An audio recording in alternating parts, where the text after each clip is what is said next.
Hey guys, what's going on? Insidious Swede back again here for another YouTube video, and welcome to my first impressions of the new series, The Promised Neverland.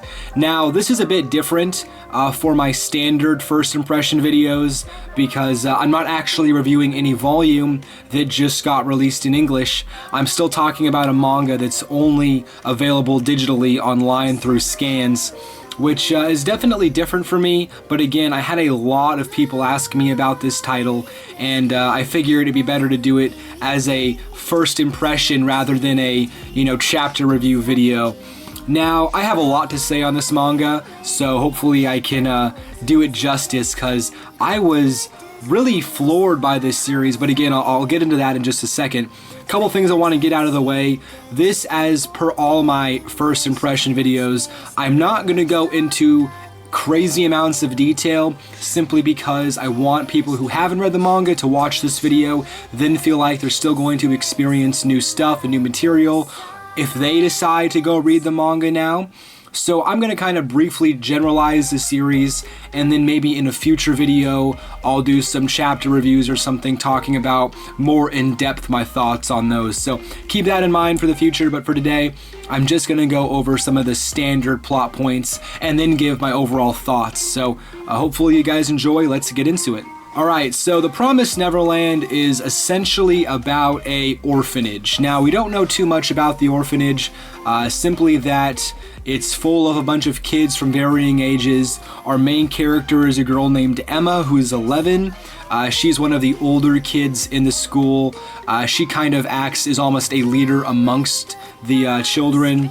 And she's a very intelligent girl, very quick on her feet as well, very agile, very athletic. And along with her and two other 11-year-olds named Norman and Ray, they are three geniuses amongst these orphans. Now, for the most part, it's a pretty standard place to live. Most times you're just going to be, playing around and, eating, really, but there's a couple unique aspects to this orphanage. The first one is on every kid, there's a brand across the side of their neck, an ID tag, which each labels them as a unique person. There's not too much explained about this at the beginning. It's more just kind of there as a visual for down the road. And then also during what you could consider school hours, they take these quizzes or exams that are extremely difficult, extremely hard to do, yet Emma, Norman, and Ray all manage to get perfect scores. So they, again, like I said, are geniuses amongst all of these kids. So from here it's pretty standard. You're not expecting, it to be anything too crazy, but some of the tenses in here, you can definitely tell, like she was using the word was a lot or used to be, and you can tell something is not quite right. And about the end of chapter 1, we get this ridiculous scene where one of the girls is, told that she's leaving the orphanage to go join a family, whereas in reality, what's actually happening is she's being slaughtered for meat. So essentially, this orphanage is not to raise bright young kids and send them out into the real world.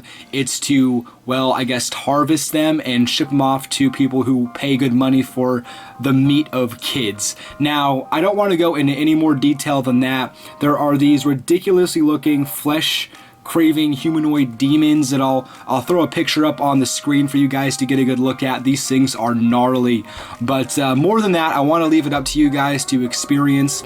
But again, guys, this was easily one of the best shonen manga series I've read in such a long time. I get a lot of phrasing on my videos, not maybe directed at me, but just in general, about people saying that there's really just no great manga, shonen manga out there.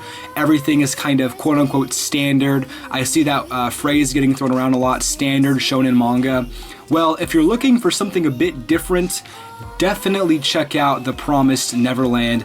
This series is extremely interesting. I cannot wait to read more of this. There's about, I think, 27 chapters out currently, and I'm looking forward to getting up to date with it.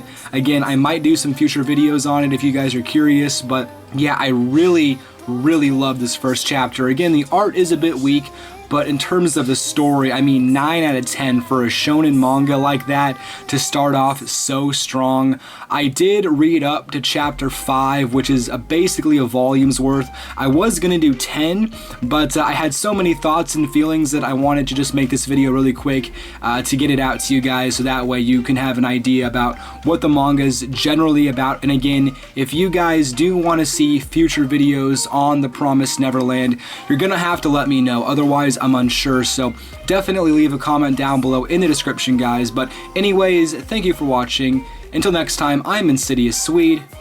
Take care.